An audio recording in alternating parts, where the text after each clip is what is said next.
우리가 살아가면서 거짓말을 뻐젓하게 하는 것을 보게 됩니다. 정치인들은 단 한 푼도 받지 않았습니다. 땡전 한 푼 안 받았습니다. 그렇죠? 간호사는 이 주사 하나도 안 아파요. 이렇게 말한다는 것이죠. 우리 여자들이 모이면 어머 너 왜 이렇게 이뻐졌니? 안 보는 사이에 정말 이뻐졌다. 학원 간 거는 전업치원보장, 전국 최고의 합격률 이렇게 설명합니다. 비행기 비상사고일 때는 승객 여러분 아주 사소한 문제가 발생했습니다. 친구들끼리 이렇게 얘기하죠. 이건 너한테만 말하는 건데 아무한테도 말하지 마. 장사꾼들은 어떻습니까? 이거 정말 밑지고 파는 거예요. 오늘 수지 맞은 줄 아세요? 아파트 신규 분양할 때는 지하철에서 걸어서 5분 거리입니다. 수석 합격자는 다들 이렇게 얘기하는 것 같아요. 그저 학교 수업만 충실히 했을 뿐입니다. 음주운전자는 딱 한 잔밖에 안 마셨어요. 중국집은 이제 출발했습니다. 지금 곧 도착할 거예요. 옷가게는 어떨까요? 이야, 정말 잘 어울려요. 맞춤옷 같아요. 주인이 따로 있다니까. 자리 양보 받은 노인은 어때요? 에구, 괜찮은데. 그리고요, 교장 선생님이 조회 때 이렇게 거짓말을 하는 것을 들은 적이 있으실 거예요. 마지막으로 한마디만 간단히. 이런 거짓말은 사람들을 어렵게 합니다. 거짓에 속아 넘어서 말이죠. 그런데요, 정말 심각하게 망가뜨리는 거짓말도 있습니다. 그 중에서도 가장 심각한 것은 거짓말입니다. 거짓 복음을 말하는 것이죠. 오늘 말씀은 그 다른 복음, 거짓 복음을 향한 저주의 선언입니다. 사도 바울이 두렵도록 강한 언어를 사용하는 것을 보게 되는데요. 오늘 갈라디아서 1장 8절 9절에서 반복하여 우리나 혹은 하늘로부터 온 천사라도 우리가 너희에게 전한 복음 외에 다른 복음을 전하면 저주를 받을지어다. 이렇도록 아주 강도를 높여서 저주를 선언하고 있습니다. 왜 그럴까요? 이렇게 저주에 선포하는 이유에 대하여 함께 생각하도록 해보겠습니다. 첫째, 바울이 그렇게 저주를 선포한 이유는 거짓 복음이 세상에 퍼지는 것을 막기 위해서입니다. 참된 복음이 선포되어야 할 세상에 거짓 복음이 선포됨으로 인해서 수많은 영혼들이 손해를 보고 지옥으로 가기 때문이죠. 오늘 성경 갈라디아 교회도 그랬습니다. 갈라디아 1장 6절에 그리스도의 은혜로 너희를 부르시는 일을 이같이 속히 떠나 다른 복음을 따르는 것을 내가 이상하게 여기노라. 사도 바울은 갈라디아 교회 성도들이 이 하나님의 위대한 은혜에 감사하고 또 영원히 영광 돌리는 그러한 삶을 살 줄 알았습니다. 그런데 바울이 와보니 정말 이해하기가 너무 힘들었던 것 같아요.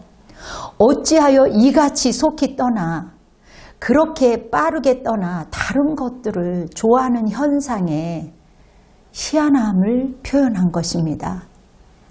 참된 복음을 가진 사람에게 이것은 이상한 일이지요. 진정으로 복음을 받는 사람이라면 그들은 그 영광의 복음 앞에 다른 것이 다 별게 아니게 되는 것이 마땅합니다. 참된 복음의 사람은 다른 복음, 거짓 복음이 철저히 대항할 수밖에 없는 거죠. 세상의 인본주의, 세속주의, 그러한 이단 사상을 단호히 거부할 수밖에 없습니다. 진정으로 복음을 받아들인 사람은 참된 복음 외에 들어오지 않지요. 오히려 다른 것을 초계와 같이 여깁니다. 지금도 그러하지요. 참된 예수 복음이 아니라 거짓 복음이 이 시대를 미혹하고 있습니다. 여러분도 아시다시피 얼마 전까지 잦은 거짓말로 교회를 무너뜨리려 했던 신천지만 해도 얼마나 많은 다른 복음이 판치는지 모르겠습니다. 아니, 어떻게 이만희가 보혜사입니까? 어떻게 안상훈이 보혜사입니까?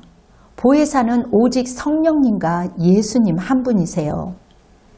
자신을 보혜사라고 하는 것은 내가 하나님이야, 나를 따로, 그러한 말과 다를 바가 없습니다. 여러분, 성경에서 단어만 바꿔서 사람들을 현혹하기 때문에 우리가 성경을 읽어야 되는 것이고 알아야 되는 것이죠. 결국 거짓말이 교회뿐만 아니라 이 세상까지, 우리의 가정까지, 우리 사랑하는 귀한 가정과 교회까지, 그리고 이 사회를 혼란스럽게 만들지 않았습니까? 코로나19라는 엄청난 전염병이 퍼졌는데도 거짓말을 끝까지 해서 사회에 무리를 일으키지 않았습니까? 우리는 이러한 거짓 복음, 다른 복음이 퍼지지 않도록 막아야겠죠. 참된 복음을 가지고 이 세상에 선포해야 하는 것입니다. 이 참 복음만이 진정한 생명이기 때문입니다. 그래서 갈라디아서는 다른 복음, 거짓 복음에 현혹된 성도들에게 저주를 퍼부으며 참된 교훈을, 참된 복음을 설명하고 있는 것입니다. 여러분, 요즘 말인데요. 세상에 나가서 복음을 전하는 사람들을 만나보면 주위에 이렇게 보면 신천지가 눈에 띕니다. 아니면 하나님의 교회, 여호와 증인이라는 이단 단체들에 속한 사람들이 대부분이죠. 참 복음을 전하는 사람들을 정말 만나보기가 쉽지 않은데요. 제가 근래 지하철에서 참된 복음을 전하는 사람들을 만난 적이 있었습니다. 기쁨의 교회라는 전통교회, 정효 목사님 교회에서 나오는 분들이었습니다. 그분들이 정말 복음을 전하는 모습은 아름답고 고맙게 느껴졌습니다. 우리도 복음을 전파해야겠습니다. 더 이상 다른 복음이 퍼지는 것을 막아야겠습니다. 그렇습니다. 둘째, 바울이 다른 복음에 대하여 저주를 퍼부은 것은 거짓 복음이 가져오는 엄청난 결과가 있기 때문이죠. 거짓 복음을 전하는 자들을 향해 바울이 엄중히 저주를 선포하는 이유가 바로 이것입니다. 거짓 복음이 가져오는 엄청난 결과가 있기 때문이죠. 그것은 영혼은 멸망으로 인도하기 때문입니다. 그리고 가정을 파괴하는 것이죠. 교회를 파괴하는 것이죠. 사랑하는 가족들, 그리고 분리를 시키는 겁니다. 우리를 구원으로 인도하는 것은 오직 예수 그리스도의 참된 복음뿐입니다. 예수 그리스도의 십자가 보혈을 의지하는 참된 복음만이 우리를 영원한 구원으로 인도합니다. 그러나 다른 복음은 말인데요. 우리를 영원한 멸망에 떨어지게 만들지요. 그렇기에 바울은 다른 복음, 거짓 복음에 대하여 선포하고 있는 것입니다. 옛날 중국 한나라의 궁궐에 1000명의 미인들이 왕을 위하여 살고 있었습니다. 솔로몬도 그랬죠. 오직 왕만을 바라보며 평생을 살아야 했습니다. 그렇기 때문에 그 미인들은 왕이 자신을 찾도록 하기에 온갖 수단을 연구하지 않을 수가 없었습니다. 그러나 왕의 입장에서 보면 혼자서 어떻게 그렇게 많은 미인들의 마음을 만족하게 해줄 수는 없겠지요. 왕은 황실 화가로 하여금 후궁들의 모습을 그려서 바치게 했습니다. 그림을 통해서 왕은 후궁들을 선택했던 것이죠. 그렇게 되니 후궁들의 운명은 자연 화가의 붓굿에 달릴 수밖에 없었습니다. 그래서 후궁들은 앞을 다투어서 화가에게 뇌물을 주기 시작합니다. 그런 황실 화가 중에 모연수라는 사람이 있었습니다. 모연수 화가는 많은 뇌물을 받고 이렇게 돈맛을 보게 된 것이죠. 그는 뇌물을 많고 적음으로 후궁들의 아름다움을 조작하는 경지에까지 이르게 되었습니다. 어느 해의 일입니다. 한 나라의 왕, 원제는 외교상의 필요에 의하여 그 당시 걸핏하면 자기 나라 변경을 어지럽히는 흉노족의 왕 후안야 선우에게 후궁들 중에서 한 사람을 선물로 주기로 했습니다. 원래 사람이란 남에게 억지로 무엇을 줄 때 가장 좋은 것을 줄 리가 없습니다. 화가가 그려준 그림을 토대로 가장 밉게 생긴 그림의 후궁을 골라서 오랑캐 흉노족에게 그 왕에게 선물을 주기로 했습니다. 그래서 흉노족에게 그 사신에게 그런 이야기를 한 것입니다. 입이 마르도록 그 후궁에 대해서 거짓 칭찬을 한 것이죠. 그리고 작별 인사를 하러 인사처 들렸습니다. 그런데 후궁의 신물을 보고 왕은 아연 실색하지 않을 수가 없었습니다. 동서고금에서 찾아볼 수 없는 굉장한 미모의 소유자였으니까요. 왕이 눈이 부실 정도였습니다. 그녀가 바로 중국의 역사를 통틀어 가장 아름다운 4명이 있었는데 양귀비죠. 서희 또 초선이었습니다. 그 중에 4대 명인에 뽑힌 지금 말하는 왕수군입니다. 왕은 아깝고 절통하기를 이루 말할 수가 없었습니다. 본인이 황제라는 체면과 이미 그 오랑캐에게 약속한 바가 있기 때문에 고스란히 그 여인을 주고야 말았습니다. 그 다음의 일입니다. 뇌물을 받아먹고 사심의 마음으로 붓을 휘둘러 고의로 최고의 미인을 추녀로 그려낸 황실 화가 모연수를 그냥 둘 리가 없죠. 왕은 화가 날 대로 났습니다. 그리하여 온갖 심수를 부리고 자기의 그 재물을 쌓았던 화가 모연수는 그날부로 목과 몸이 분리되는 참화를 당하고 말았습니다. 서경 잡기라는 책에 기록된 역사입니다. 이처럼 거짓을 말한 모연수는 자신만 멸망당한 것이 아니라 자신의 가족과 그리고 중국 역사상 가장 아름다운 그 미녀 중에 왕숙은 그녀의 인생까지 망쳐놓았습니다. 지옥 같은 오랑캐의 소나기에 들어가게 된 것이지요.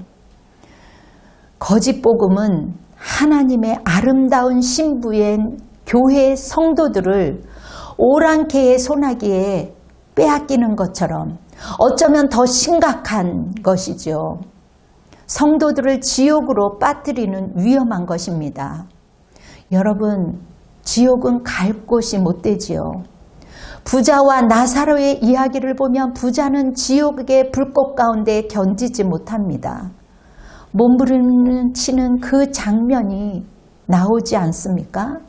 이렇게 손끝에 묻혀진 그 물방울 같은 잡이라도 강구하는 그 처절한 모습, 그 모습으로 인해서 우리는 기억해야 합니다. 사도 바울에게는 지옥은 농담이 아니지요. 장난이 아닙니다. 결코 가서는 안 되는 것이지요. 그래서 거짓 복음에 대하여 그때로 저주를 퍼부은 것입니다. 셋째, 바울이 그토록 다른 복음에 대하여 저주를 퍼부은 것은 성도들이 거짓 복음에 대하여 분별하기 위해서입니다. 물론 분별이 쉽지 않습니다. 오늘 본문 갈라디아서 1장 10절을 보면 아주 좋은 힌트가 나오는데요. 이제 내가 사람들에게 좋게 하랴, 하나님께 좋게 하랴, 사람들에게 기쁨을 구하랴. 여러분, 참 복음은 인본주의가 아닙니다. 거짓 복음은 사람들을 현혹시키기 위하여 사람들 귀에 좋은 소리를 늘어놓습니다. 그러나 참 복음은 하나님께 영광이 됩니다.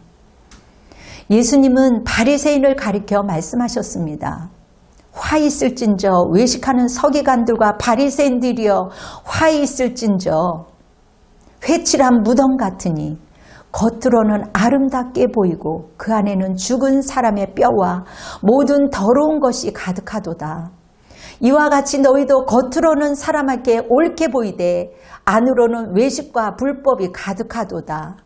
마태복음 23장 27절 28절 말씀입니다. 여러분, 바리새인들은 겉으로 사람들을 의식하고 행동했습니다. 오직 사람들에게 좋게 보이려고 노력합니다. 기름진 말로 사람들의 마음을 호리는 것이죠. 진정한 진리가 무엇인지 관심이 없었던 거죠.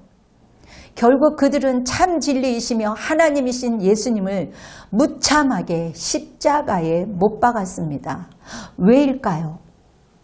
그들은 사람들을 좋게 하는 자들이지 하나님을 좋게 하는 자들이 아니기 때문입니다. 어떻게 하면 하나님을 기쁘시게 할 수 있겠습니까?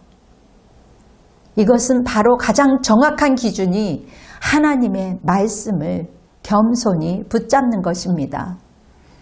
우리가 현혹되지 않기 위해서 하나님의 말씀을 근거로 그들을 분별하면 틀어지지 않을 수 있게 될 것이죠. 하나님이 하신 말씀은 실제적이고 정확하며 매우 적절해서 우리가 영분별을 할 수 있도록 도와줍니다. 그래서 하나님의 말씀, 그 사랑의 행위를 분별하는 것이 가장 올바른 것입니다. 진리는 모든 사랑과 사물을 평가하는 기준이 되는 것이죠. 하나님을 거스리고 대적하지 않기 위해 우리는 흐르는 대세에 따르면 안 됩니다. 반드시 사실과 진상을 알아본 후에 자세히 살펴보고 나서 우리가 그것을 분별해야 하는 것이지요. 하나님을 경외하는 마음을 가진 사람들이야말로 분별할 수 있는 능력을 갖게 됩니다. 사람들이 거짓 복음에 휩쓸리는 이유가 무엇일까요? 그것은 너무나도 달콤하고 편하고 사람을 위한 진리인 듯 다가오기 때문입니다. 사람들은 자기가 듣고 싶은 얘기만 듣습니다. 말씀도 그러하지요. 그래서 분별이 쉽지 않습니다. 기준을 사람이 아니라 하나님께 맞춰야 합니다. 그 복음이 진정으로 사람을 위하는 살리는 생명의 복음입니다. 제가 구원파를 만난 적이 있습니다. 그들은 자신들이 결코 죄를 짓지 않고 죄가 없다는 거예요. 그래서 제가 물어봤습니다. 전혀 다투지 않나요? 이렇게 물어봤어요. 그들이 대답합니다. 어휴, 무슨 소리예요? 당연히 싸우지요. 저희는 저희들끼리도 싸웁니다. 부인과 자녀들과의 싸움도 있죠. 오늘도 우리 사춘기를 맞이한 우리 자녀에게 쌍욕을 하고 왔다니까요. 너무 속이 상해서. 그래서 그건 제가 아닙니까? 그랬더니 그들은 그것을 제가 아니라는 거죠. 그것은 그냥 연약함이라는 것입니다. 한 번 구원은 영원한 구원이라는 거죠. 여러분, 잘못된 것이죠. 성경에서는 분내고 싸우는 것은 분명히 죄라고 말하고 있습니다. 갈라디아서 5장 17절 21절에 육체의 소욕은 성령을 거스리고 성령은 육체를 거스리나니 이 둘이 서로 대적함으로 너희가 원하는 것을 하지 못하게 하려 함이라. 그렇습니다. 분명히 분쟁이 죄라고 되어 있지요. 하나님 나라를 유업으로 받지 못한다고 말씀드렸더니 받아들이지 않으시더군요. 이렇게 말씀을 기준으로 우리는 분별할 수 있습니다. 우리는 반드시 영적으로 분별하며 살아가야 할 것입니다. 사랑하는 성도 여러분, 다른 복음이 없어요. 먼저 거짓 복음이 이 세상에 더 이상 퍼지지 못하도록 우리가 막아야 합니다. 그들보다 더 열심히 복음을 전해야겠죠. 오직 살아계신 예수님만이 증거되기를 기도합시다. 그리고 증거합시다. 거짓 복음이 아닌 참된 복음 예수님만을 전해야 합니다. 우리를 구원으로 인도하는 것은 참된 복음입니다. 거짓 복음을 엄중히 처벌해야 합니다. 거짓 복음은 우리를 멸망시키는 것을 분명히 알아야 합니다. 우리의 사랑하는 자녀들, 그리고 부모님, 그리고 우리 교회, 우리 사회를 우리가 살려야 되지 않겠습니까? 사도 바울이 주님의 마음으로 저주를 선언하는 이유는 그것이 우리의 영혼을 생명의 주로부터 떨어져 멸망으로 지옥으로 이끌기 때문입니다. 하나님께서 여기 복음의 사람이 누군가라고 물으신다면 여러분은 어떻게 말씀하고 계시겠습니까? 여러분은 손을 들어 번쩍 들어 이렇게 외칠 수가 있겠습니다. 주님, 제가 여기 있나이다. 제가 여기 있나이다. 제가 여기 있나이다. 예수 그리스도의 십자가의 보혈을 의지하는 차가운 복음만이 우리를 영원한 구원으로 인도합니다. 그리고 우리는 하나님의 말씀을 통하여 거짓 복음을 분별해야 합니다. 오직 하나님의 말씀만이 사람을 기쁘게 하는 것이 아니라 여러분, 하나님을 기쁘게 하기 때문입니다. 하나님의 말씀은 사람을 기쁘게 하는 것이 아니에요. 하나님을 기쁘게 하는 것입니다. 우리가 이미 받은 예수 그리스도의 복음만이 우리를 생명으로 인도합니다. 참 복음에 굳게 서는 복된 인생이 되시기를 예수 그리스도의 이름으로 축원합니다. 아멘. 다 같이 기도로 예배를 마무리하겠습니다. 주님, 우리가 어쩔 수 없는 고난으로 고통받고 있습니까? 주님, 우리를 불쌍히 여겨 주시옵소서. 하나님, 우리가 어쩔 수 없는 것이라 할지라도 하나님, 분별하여서 돌이킬 수 있는 용기도 허락하여 주시옵소서. 오늘 이 말씀을 듣고 있는 온라인 가족들, 주님 축복으로 인도하여 주시기를 원합니다. 이 생명의 말씀을 듣고 분별하게 하시고 참 복음을, 참된 복음을 선택할 수 있는 능력을 부어 주시옵소서. 이 방송을 보는 자들마다 하늘의 권세를 허락하여 주시옵소서. 이 나라, 이 민족을 하나님 불쌍히 여겨 주시옵소서. 인생의 여정 속에 기도로 승부하게 허락하여 주시기를 원합니다. 그럴 때 자동으로 하나님, 우리가 분별할 줄 믿사오니 우리로 하여금 많은 사람들의 복의 통로로 사용될 수 있도록 주님 인도하여 주시옵소서. 이제는 우리 주 예수 그리스도의 은혜와 하나님의 극진하신 사랑과 성령님의 역사하심이 우리 성도들 머리 위에, 가족들과 온라인 가족들 머리 위에, 그리고 위정자들과 대통령과 열방 위에 지금으로부터 영원토록 함께할지어다. 아멘. 주님께 영광의 박수로 올려드리겠습니다. 여러분 승리하십시오.